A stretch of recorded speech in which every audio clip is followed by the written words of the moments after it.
Olá, eu sou o Paulo Miller e está começando o Voz Cooperativa, o podcast da Lesc que conecta você às histórias e conquistas e também aos desafios do cooperativismo de Santa Catarina. Nesse episódio eu recebo o presidente da Comissão de Agricultura e Desenvolvimento Rural da Assembleia Legislativa de Santa Catarina, o deputado Altair Silva, do PP. Deputado, seja muito bem-vindo ao nosso podcast. Muito bom dia, muito obrigado pela oportunidade desse diálogo. Para também participar desse bate-papo aqui sobre cooperação, está aqui com a gente no estúdio da Rádio AL, o Rafael Bismarcon, ele que é agricultor de Turvo, né? Seja bem-vindo também a esse bate-papo aqui. Bom dia, tudo bem? Muito obrigado também pelo convite, por estar aqui hoje. E olha só, gente, o tema desse episódio é o jovem no campo. O cooperativismo ele tem sido uma ferramenta fundamental para tentar diminuir o êxodo rural aqui em Santa Catarina e tem dado certo, viu? A questão da sucessão familiar voltou a ser realidade no campo. Tanto é que o deputado Altair ele fez um seminário, isso no mês de agosto, para tratar sobre esse tema, né, deputado? O que vocês conseguiram ter de resultados concretos e avaliação do senhor depois desse seminário? Esse seminário foi muito produtivo lá na cidade de Água Doce. Nós tivemos a participação do cooperativismo catarinense, da escola agrícola, né, do SEDUP lá de Água Doce, com os alunos também participando. E a gente vê o grande interesse principalmente dos estudantes nas escolas agrícolas e dos filhos dos produtores que lá estavam, de suceder as propriedades familiares e rurais. Para isso nós precisamos de grandes programas de incentivo. A IPAGRE também esteve presente apresentando todos os programas de incentivo para os jovens, os programas de formação dos jovens para serem sucessores nas propriedades rurais. O SESCOP esteve presente com o cooperativismo, que já vem realizando um grande trabalho, e a gente vê que as cooperativas estão focando muito na formação de líderes. Por quê? Há uma cooperativa cujo os associados são o dono, o presidente não é o dono da cooperativa, é um associado que está na presidência, tocando uma grande empresa, como as cooperativas aqui em Santa Catarina, e nós temos que olhar para o futuro. Todos nós cumprimos uma missão nesse plano terreno, e a grande missão é estar sempre preparando os sucessores. E a gente vê o cooperativismo catarinense com um foco muito claro. Sem sucessão não há cooperativismo. Então, a gente vê esse trabalho formidável. Está aqui o Rafael, que é da Cooperja, né? Do nosso amigo Zanata, que hoje é o presidente da UCESC. E a gente vê que todas as cooperativas estão fazendo esse esforço brilhante. A gente olha para o futuro do cooperativismo e enxerga como instituição avançando sobre as oportunidades que tem por vir, né? Quando eu vejo aqui o Rafael Bismarcon, esse bis quer dizer que ele já representa uma geração dentro da própria família, né? Sim. Então se enxerga uma propriedade que vai crescer, que vai avançar, que vai inovar, porque o produtor de hoje é aquele produtor que foi para uma universidade, foi para um colégio agrícola, foi participar dos cursos da IPAGRE, foi participar dos cursos do cooperativismo. É uma pessoa extremamente instruída e inovadora. E isso que vai fazer a diferença no agro catarinense. Vamos conhecer um pouquinho então quem que é o Rafael. Conta um pouquinho da tua história pra gente. Tudo bem? Eu sou o Rafael, sou de Turvo, lá do sul de Santa Catarina, né? A gente participa já da Cooperja há alguns anos, né? Há praticamente 4 anos a gente criou a Cooperja, né, deu esse incentivo para nós, criando esse grupo. Que é o Núcleo Jovem Cooperja. Núcleo Jovem Cooperja, isso aí. Trazendo a juventude hoje para a Cooperja, né? Porque, como você falou, é muito difícil a gente não ter essa sucessão. A gente precisa da sucessão para perpetuar ali, né? A gente precisa da juventude no campo, porque vai chegar uma hora que precisa-se de nova mão de obra, né? A gente precisa de gente ali no campo para trabalhar. Então, assim, nós como juventude, né, a gente precisa trazer também o conhecimento, como os outros, mais jovial para o campo também. O Rafael está com quantos anos? Eu estou com 33. Você tem quantos irmãos na família de vocês? Eu tenho 2 irmãos. Você tem 2. Todos continuam na atividade na agricultura, não? Um continua junto comigo e com o pai, e a minha irmã mais nova não. A minha mais nova já está fora. O que vocês plantam lá? Nós plantamos arroz e milho. Arroz e milho, Arroz e basicamente. milho. Basicamente grãos, né? arroz e milho. Grãos e Isso. cereais ali. Mas antes da gente começar a gravação do podcast, você falou que está estudando. Isso. Está estudando o quê? Eu estou fazendo engenharia mecânica. Estou terminando o ano que vem, metade do ano que vem.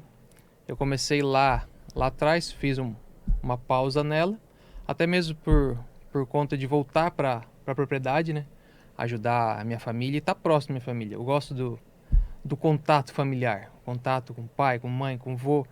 Tem um vô de 90, vai fazer 90 anos o ano que vem, tá lá, plantando sua aipim, sua batata, sua cana-de-açúcar, fazendo açúcar. É o exemplo para nós. É a inspiração que te levou, a inspiração deles que te levou a permanecer no campo? Sim.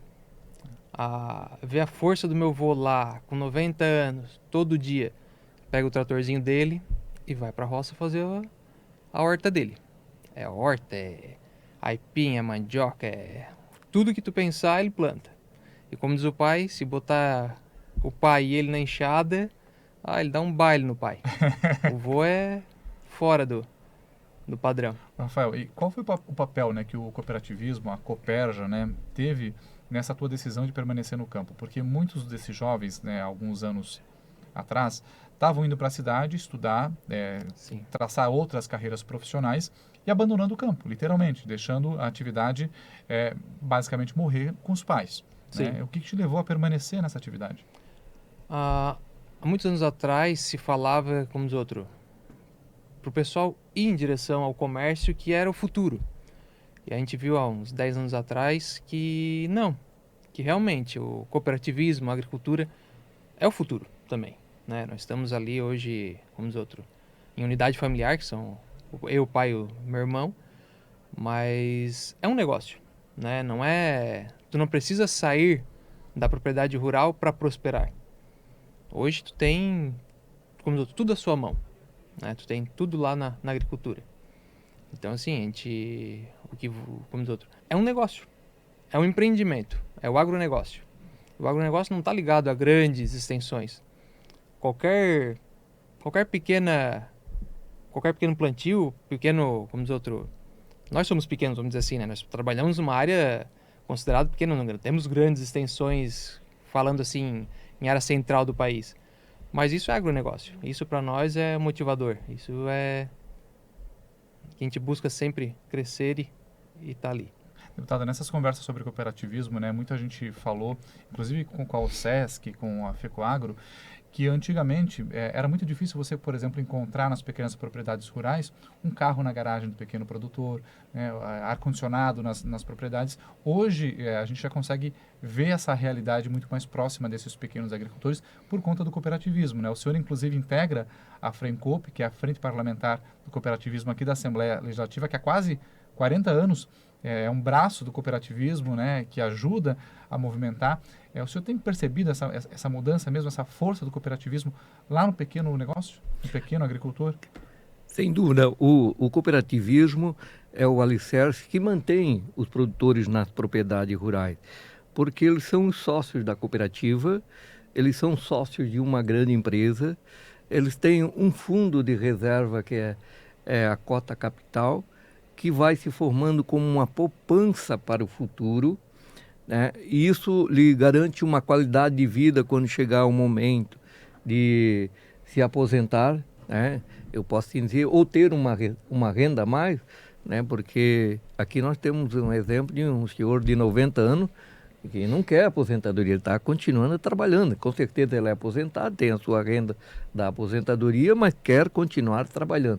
E isso na agricultura é bastante possível. E hoje nós tivemos muito avanço com a vinda da internet, a internet das coisas, a robotização, a automação, a mecanização, que é o caso da engenharia mecânica. Isso tudo vai fazendo com que a agricultura se modernize mais, aumente a produtividade e a renda, consequentemente, também aumenta, porque o retorno sobre o investimento, ele se dá pela produtividade. Então, esses empreendedores rurais, que são unidade, hoje não se fala mais a palavra... o colono é uma referência para nós, mas não se trata mais hoje o produtor como um colono, que é aquele que plantava praticamente para subsistência ou para pequenos negócios próximos. Hoje se trata como uma unidade de negócio, uma empresa rural, muitos até formalizando essa empresa, saindo do CPF, indo para o CNPJ e trabalhando como empresa produzindo alimento. E obviamente que com o avanço de tudo isso é a melhoria da qualidade de vida. E quando que se melhora a qualidade de vida? Quando se faz uma casa nova, quando coloca um ar-condicionado. E o quanto a gente vê hoje os produtores rurais fazendo casas lindas no interior. Antes só se via casas bonitas em condomínio fechado, porque um disputava com o outro, aquele que fazia a casa mais bonita. Hoje não, no interior os produtores estão fazendo casas lindas, lindas. E isso dá orgulho de ver, porque é a qualidade de vida da nossa gente que está produzindo alimento para nós aqui da cidade e para milhares de outros cidadãos mundo afora, porque Santa Catarina é um estado exportador e por ser um estado exportador, essa produção vem das pequenas propriedades, vem dos agricultores cooperados que fazem todo esse processo de realmente deixar Santa Catarina, ou podemos assim expressar, na liderança da produção de alimentos hoje no Brasil. Se considerar área por metro quadrado territorial, Santa Catarina é uma das regiões do mundo que mais se produz alimento disparadamente. Tanto é que a gente tem um dado bem interessante aqui, que 30% do PIB catarinense, que é o Produto Interno Bruto, que é toda a soma das riquezas, né, que Santa Catarina produz, vem do agronegócio. Né? E 70% das exportações vem do agronegócio. Então você veja bem, 70% de tudo que embarca nos portos, e olha que nós temos 5 portos aqui em Santa Catarina, 70% é produtos do agronegócio. Rafael, essa questão aí de hoje o cooperativismo fomentar, ajudar vocês, né, com apoio técnico, com apoio inclusive de crédito, né, que tem as cooperativas de crédito com acesso a financiamento mais barato, também é um motivo que te atrai para permanecer no campo, por exemplo, a oportunidade de você crescer também no negócio, vislumbrar um futuro na atividade? Sim.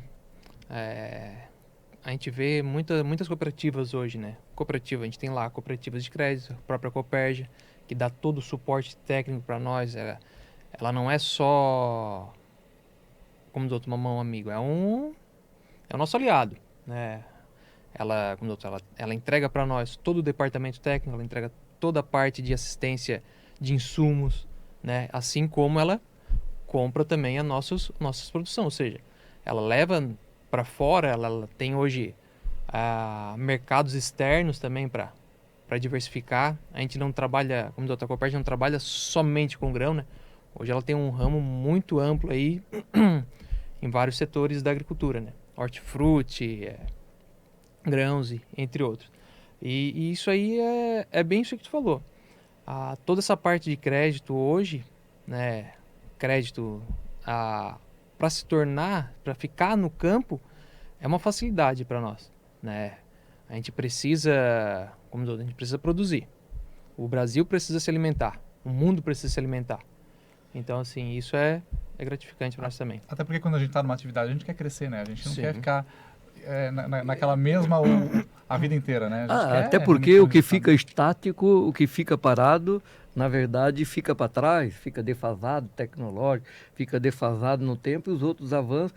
E quem não caminha em direção a estar sempre atualizado, ele fica para trás, e é aquela propriedade que não resiste ao tempo. Tem aquele velho ditado, né? Mais parado que água de poço, o cooperativismo não é o caso, né? Não é o caso. Deputado, a gente tem um dado aqui bastante interessante também da Confederação da Agricultura e Pecuária do Brasil, a CNA, né? Que indica que aqui em Santa Catarina existem 375 mil propriedades inscritas no CAR, que é o Cadastro Ambiental Rural. Mas desse montante aí de 375 mil propriedades, só 5% estariam com um processo sucessório assegurado. Qual que é o desafio que a gente tem diante desse cenário, então, para garantir essa continuidade aí, essa sucessão familiar? Olha, esse 5%, não quero questionar o número da pesquisa, mas é 5% que já fez, né? Os outros e tantas mil propriedades estão encaminhando o processo de sucessão familiar nas propriedades.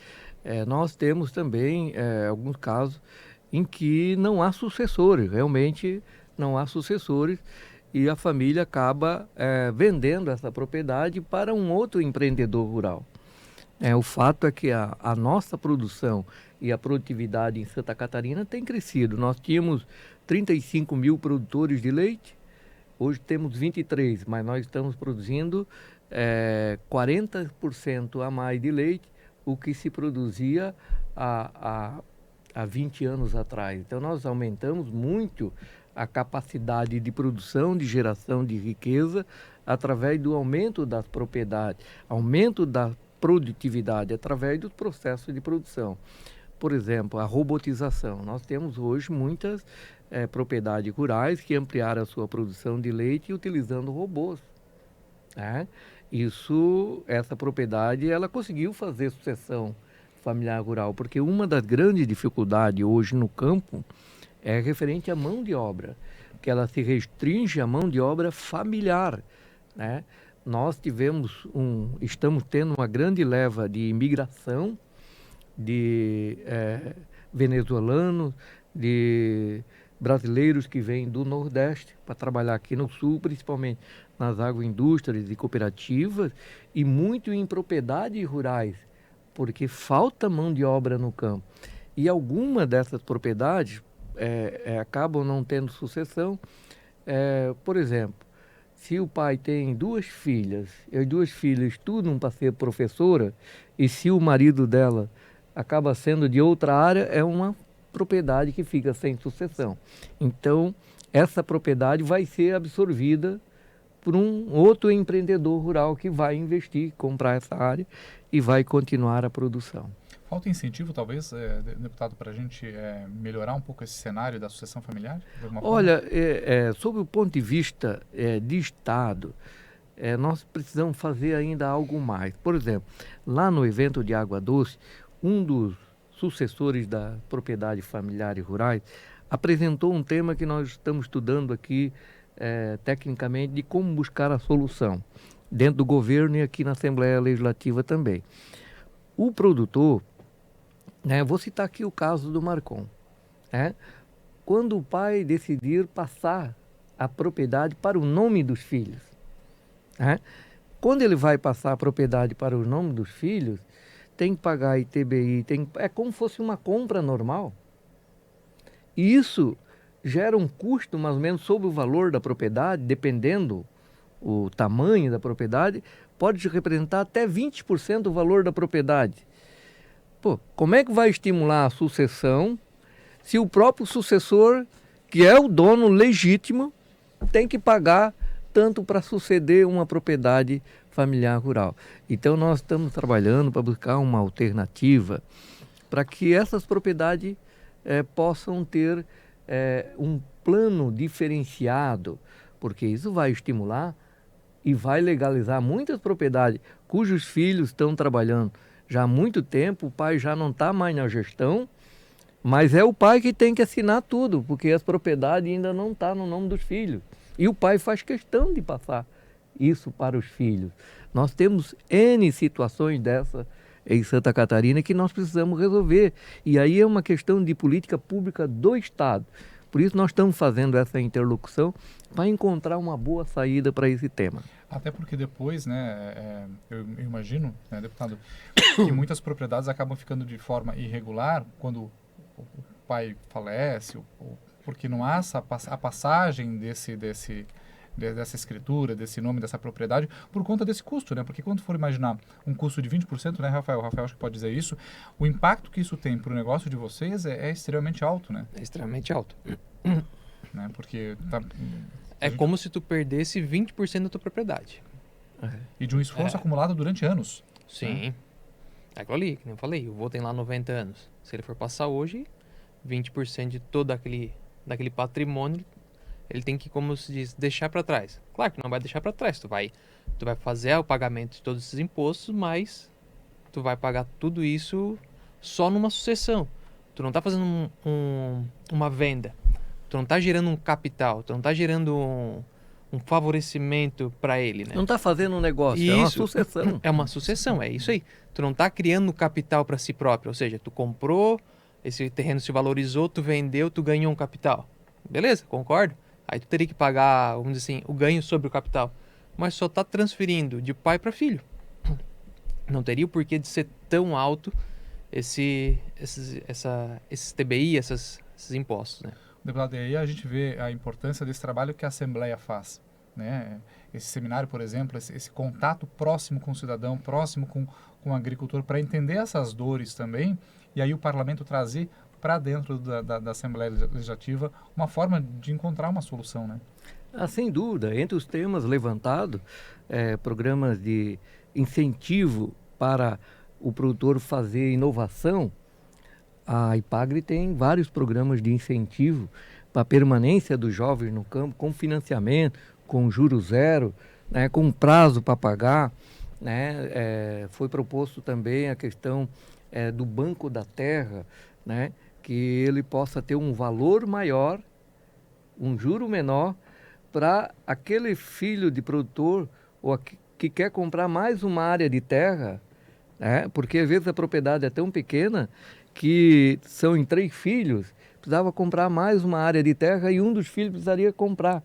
Daí ter um programa de financiamento adequado, porque hoje os valores estão muito aquém do programa do crédito fundiário, o antigo Banco da Terra.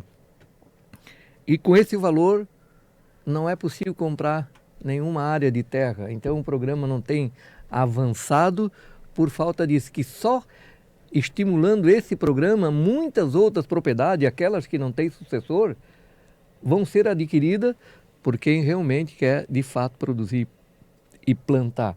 Aliás, o Banco da Terra foi o maior programa de fixação e de sucessão e de geração de oportunidade para os produtores rurais. E hoje ele está um pouco esquecido, então foi levantado esse tema e nós estamos trabalhando aqui uma ferramenta, está muito ligada a um programa federal, né? Mas nós vamos estimular esse debate para também buscar uma solução para aumentar o teto e o prazo para adquirir novas terras. Por exemplo, quem vai para um colégio agrícola, se forma, eu quero trabalhar com pitaia, é um exemplo que está crescendo muito lá no sul, adquiriu todo o conhecimento na escola, mas não tem a terra. Se chega esse momento com um financiamento em condições favoráveis, né, nós vamos ter lá um produtor preparado, vocacionado e vai investir para produzir e vai pagar o seu financiamento. Não estamos pedindo terra, não estamos querendo invadir terra, nós estamos só querendo produzir, fazer a sucessão. Então nós queremos trabalhar com que o Banco da Terra seja reativado em condições melhores para atender também esse caso em que a sucessão precisa ser ampliada. É isso aí, a gente está se encaminhando para o finalzinho aqui do nosso podcast, o Voz Cooperativa. Rafael, queria entender um pouquinho contigo nessa reta final aqui, né?